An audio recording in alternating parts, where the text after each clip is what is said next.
Baik pemirsa, kembali Anda menyaksikan Coffee Morning RDK Group. Pemirsa, kami ingatkan kembali kepada Anda bahwa siaran ini juga dapat Anda saksikan melalui media sosial Facebook Tanjung Pinang TV.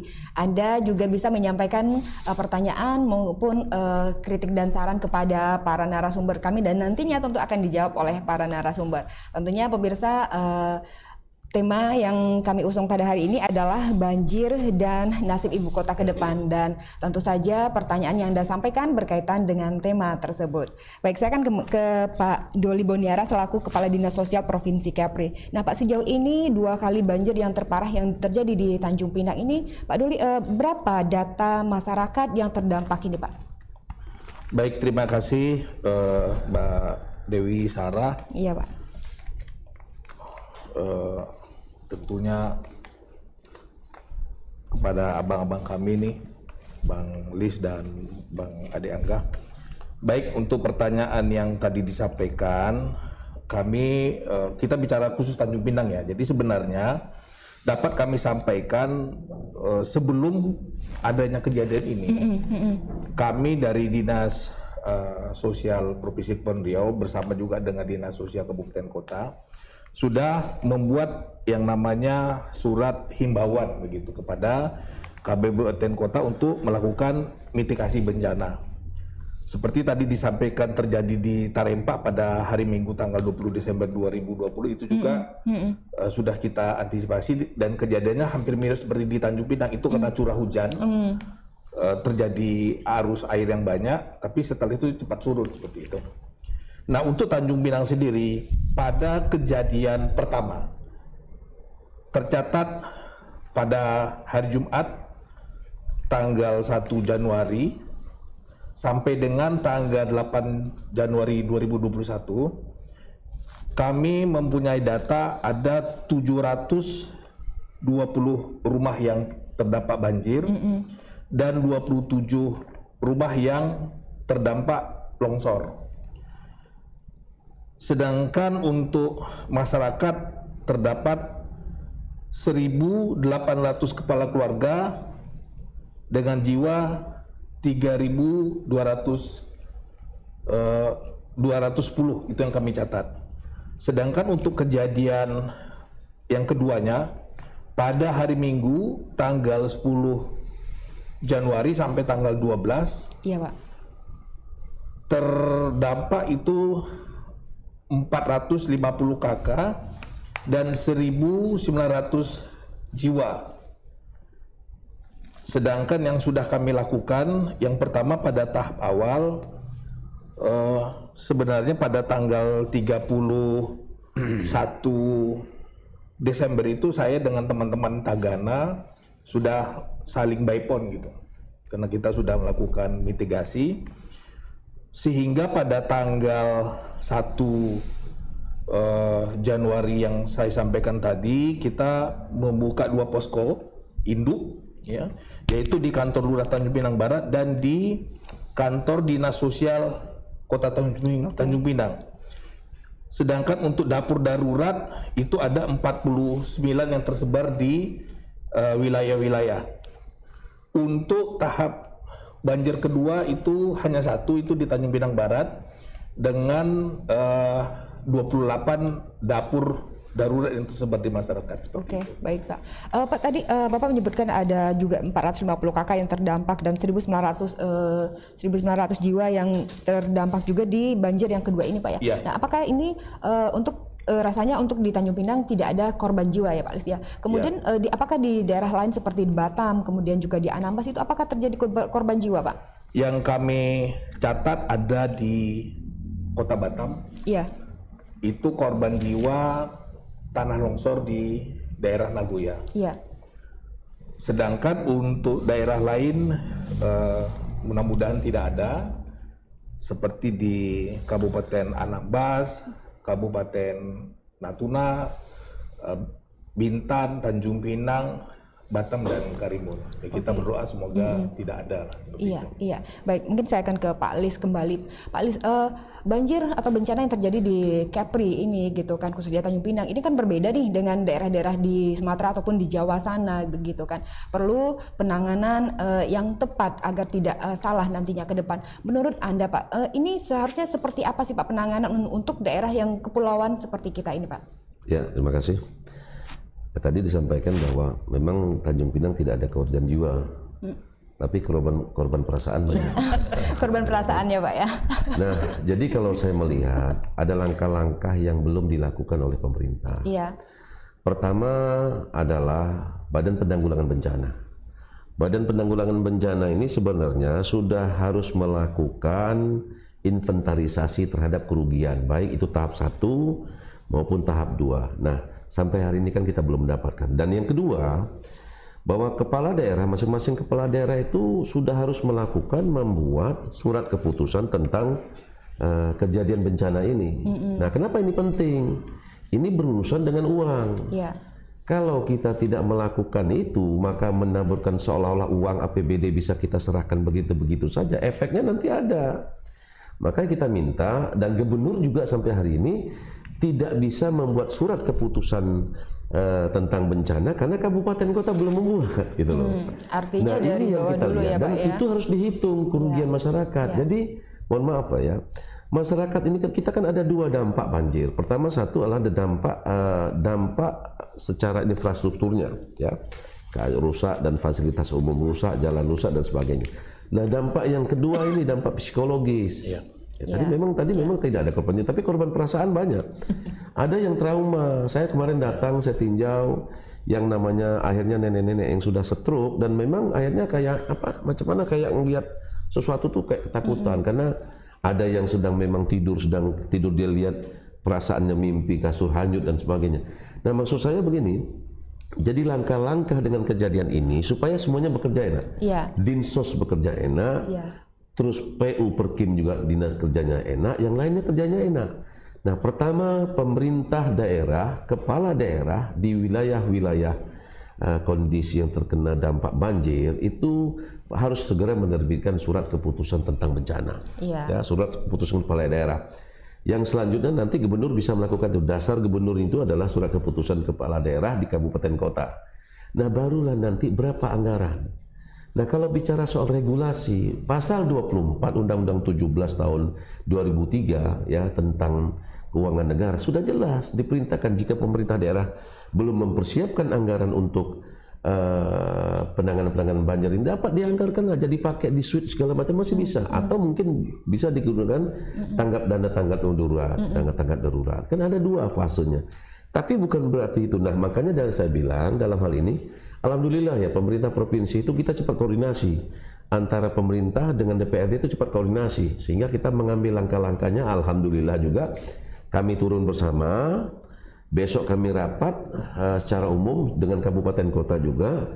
Jadi ini tergantung komunikasi yang baik. Artinya pemerintah daerah tidak akan bisa melakukan upaya-upaya penanganan banjir hanya sendiri. Ya kan, libatlah kawan-kawan di DPRD. Kawan-kawan DPRD ini sudah berbuat. Orang-orang politik, partai politik sudah berbuat. Nah, dalam arti kata begini, semuanya itu jadi ada nanti kita menginginkan bahwa nanti semua permasalahan itu kita inventarisir. Nah, besok kami rapat seperti itu, nanti baru kita membagi siapa melakukan apa dan apa yang dilakukan siapa gitu loh. Dalam arti kata semua kerugian, kita ingin tahu bahwa berapa kerugian negara. Ada yang TV-nya kerendam, ada yang bahkan tempat karena itu 2 malam, itu ada yang namanya lemarinya hancur karena lemarinya dari serbuk-serbuk yang itu dari serbuk-serbuk itu karena dia terendam 2 hari 3 hari langsung hancur. Nah, ini kan harus dihitung siapa yang melakukan, BPBD. Nah, ini yang kita harapkan. Yang ini sampai hari ini memang itu belum dihitung, ya belum dihitung kerugian masyarakat di Tanjung Pinang berapa, di wilayah ini berapa, kerugian itu belum dihitung. Padahal kita kejadiannya sudah 1 minggu. Bukan hanya kita seolah-olah banjir ini, penanganan banjir ini dengan memberikan sembako dan segala macam udah cukup, bukan itu saja. Tapi paling tidak recovery, recovery permasalahan-permasalahan jangka panjang yang nanti jangka panjang dan jangka pendek. Jangka pendeknya contoh, kalau orang dibelikan kasur terendam lagi, tetapi kalau tidak, paling tidak orang bilang mungkin ya paling tidak kita seperti apa cara langkah-langkah lain. Jadi itu yang mungkin yang perlu kita selaraskan bersama di setiap pemerintahan di masing-masing tingkatan. Baik, saya akan ke Pak Ade nih. Pak Ade, terkait dengan banjir yang di Tanjung Pinang, sebelumnya kan sudah ada nih 14 titik banjir yang selalu, kalau misalnya hujan itu selalu ada banjir, tergenang dan lain sebagainya. Nah, DPRD sendiri seperti apa nih Pak, melihat, memberikan sikap seperti apa nih? Pertama, saya sangat setuju bahwa banjir ini harus dilihat sebagai skala prioritas yang mesti diselesaikan dengan program-program jangka pendek, menengah, dan jangka panjang. Kalau tidak ada komitmen itu, maka tidak pernah ada anggaran yang cukup untuk menyelesaikan masalah ini. Pertama, kami mendorong kepada pemerintah Kota Tanjung Pinang khususnya, kita mesti punya master plan drainase perkotaan. Ya, yang saya dengar mungkin tahun ini baru mulai dibuat begitu, karena ini penting sebagai guidance. Ya, sebagai guidance siapa saja nanti yang mau membangun, apakah membangun jalan, membangun jembatan, membangun perumahan, guidance-nya sudah ada gitu. Ya, master plan drainase perkotaan. Nah, kemudian yang kedua yang kita rekomendasikan kepada pemerintah itu aktivitas-aktivitas cut and fill itu mesti diawasi betul gitu. Dampak lingkungan, apakah ini nanti bisa mengakibatkan banjir segala macam, ini benar-benar harus diawasi. Nah, yang ketiga, kami dapat laporan dari Komisi 3 itu ternyata ada beberapa catchment area yang semestinya itu daerah resapan air itu justru ditimbun atau dibangun kawasan-kawasan perumahan. Nah, ini betul-betul harus dihentikan dan tidak boleh terjadi lagi. Nah, di samping ya laporan dari Komisi 3 dan saya juga lihat langsung itu ternyata banyak beberapa bangunan menutupi drainase. Nah, sehingga ketika itu mau dinormalisasi, ketika itu mau diadakan pelebaran, pendalaman segala macam, itu menjadi terkendala. Belum lagi di daerah timur, saya tidak usah sebutkan nama tempatnya, tetapi ada daerah aliran sungai justru ditimbun juga begitu. Nah, sehingga mempersempit ketika hujan, mempersempit laluan aliran air ya Pak ya? Aliran air. Nah, inilah kira-kira ke depan yang harus dilakukan dan saya sangat setuju bahwa kita harus fokus kepada ini solusinya apa. Dan yang sangat penting, karena penanganan banjir di Kota Tanjung Pinang ini khususnya memakan biaya yang sangat besar, dan saya kira ini memang perlu koordinasi antara pemerintah provinsi, DPRD provinsi, pemerintah Kota Tanjung Pinang, DPRD Kota Tanjung Pinang, juga institusi-institusi pemerintah pusat seperti BPPD dan terlebih lagi BWS gitu. Nah, karena jangan sampai seperti disampaikan tadi bahwa justru BWS sebagai satker dari Dinas PU pusat ya di bidang sumber daya air justru membuat program-program yang tidak efektif di Kota Tanjung Pinang. Nah, ini perlu ada koordinasi juga dengan Balai Wilayah Sungai, karena kita tahu betul, kita tahu persis bahwa anggaran di satker tersebut itu sangat besar. Nah, jangan sampai ada kegiatan-kegiatan yang merupakan prioritas yang mereka tidak anggarkan seperti penanganan banjir ini. Baik. Nah, Pak Ade Angga, selama ini banyak tokoh ataupun organisasi yang turun langsung melakukan aksi begitu, memberikan bantuan kepada korban-korban terdampak banjir ini begitu kan. Ini patut diapresiasi dengan aksi mereka ini gitu Pak. Namun dari Pemko Tanjung Pinang sendiri rasa-rasanya belum ada nih Pak. Apakah memang tidak ada anggaran untuk itu atau seperti apa nih Pak? Dari pemerintah Kota Tanjung Pinang sejauh yang saya lihat sudah bergerak ya, dengan beberapa muspida, dengan Prokompinda saya kira sudah bergerak. Tetapi itu tadi yang saya katakan bahwa ada penanganan cepat yang harus diprioritaskan. Ya, ketika banjir terjadi misalnya, itu yang dibutuhkan oleh masyarakat yang paling urgen, misalnya makanan. Ini harus disediakan cepat. Kalau menunggu sistem aturan keuangan, harus pencairan, harus ke DPPKAD nunggu pencairan, itu kan lama. Nah, ini harus disiapkan anggaran taktis ya untuk menyediakan makanan. Kemudian yang kedua yang penting evakuasi. Ya. Nah, yang ketiga yang penting misalnya penanganan ketika daerah-daerah longsor, jangan sampai terjadi dampak yang lebih luas, itu juga harus ditangani dengan cepat. Nah, kecepatan ini memang yang harus kita terus dorong kepada pemerintah Kota Tanjung Pinang untuk dilakukan. Yang kedua, jangan lupa juga Mbak, selain aktivitas fisik untuk menyelesaikan banjir, sebetulnya perlu juga aktivitas non fisik itu. Misalnya begini, kita jangan sampai hanya sebatas bersemangat ketika banjir sudah terjadi. Nah, tetapi program-program gotong royong, nah, membersihkan drainase, membersihkan parit yang sudah sedimentasi, yang sudah tertutup pasir segala macam. Nah, itu juga harus sama semangatnya ketika banjir belum terjadi. Baik Pak, terkait dengan anggaran mungkin ke depannya nanti, apakah ini dari DPRD sendiri dengan Pemkot Tanjung Pinang apakah akan menyediakan anggaran khusus untuk penanganan banjir nih begitu? Ya, sebetulnya saya kalau Mbak ikuti pada rapat kerja yang tahun dulu kita protes keras itu, karena seharusnya anggaran pembebasan lahan itu sudah ada di 2020. Ya, tetapi ternyata entah bagaimana caranya anggaran itu tidak ada, sehingga BWS tidak bisa menangani tidak bisa memberikan anggaran penanganan di tahun 2021 itu sekitar 10 miliar. Nah, maka komitmen anggaran ini penting gitu ya. Nah, di tahun 2021 ini kita sudah anggarkan anggaran pembebasan lahan. Nah, sekarang anggarannya sudah ada, jangan sampai eksekusinya lambat. Nah, pemerintah Kota Tanjung Pinang kita dorong nih harus bentuk satgas, bentuk tim yang terdiri mungkin dari lurah, camat, beberapa OPD, ya bentuk tim satgas segera melakukan pembebasan lahan tersebut dan kemudian selesaikan DED-nya, kemudian berkoordinasi dengan pemerintah Provinsi Kepri, DPRD Provinsi Kepri, BWS dan beberapa institusi di pusat. Baik Pak. Kemudian nih Pak Ade, kemudian jika kan diprediksi oleh oleh BMKG begitu kan masih akan terjadi curah hujan sampai tanggal 20-an nanti begitu kan. Nah, tentunya ini warga mengeluh takut terjadi lagi begitu. Nah, mungkin dari DPRD legislatif sendiri kota dan provinsi mungkin pengawasan kepada pengembang karena ini memang tidak seluruhnya ini masalah ini disebabkan oleh para pengembang begitu Pak. Nah, pengawasannya seperti apa nih Pak yang seharusnya dilakukan? Komisi 3 DPRD Kota Tanjung Pinang sudah memanggil beberapa developer dalam rapat kerja, kemudian pihak PU, pihak dinas-dinas terkait sudah memanggil. Tetapi sebetulnya ini untuk yang jangka panjang. Nah, daerah-daerah yang terdampak karena pasang dalam itu tadi, nah ini harus daerah-daerah yang diberikan program-program jangka pendek yang seperti disampaikan oleh Pak Lis tadi begitu ya dibantulah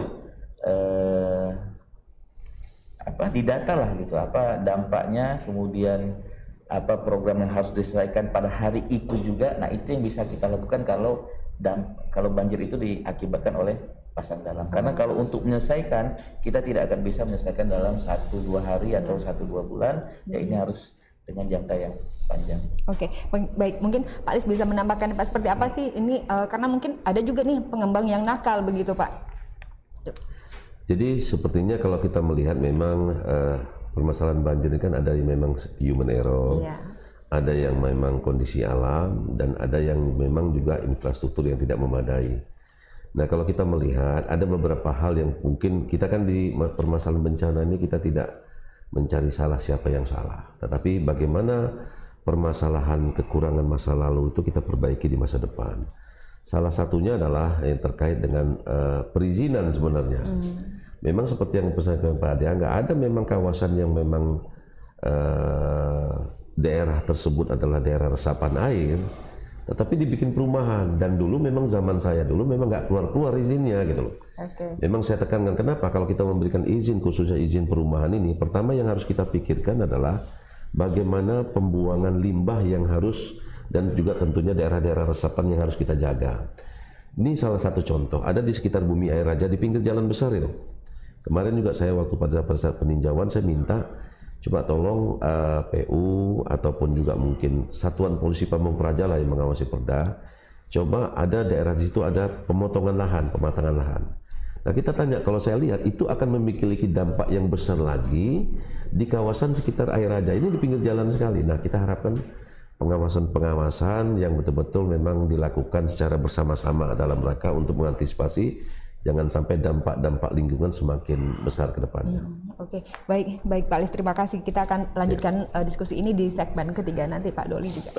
Baik pemirsa, sebelum kita break, kami mengajak Anda juga untuk turut berinteraksi melalui media sosial Facebook Tanjung Pinang TV. Anda bisa menyampaikan komentar, pertanyaan maupun saran kepada narasumber kita nantinya.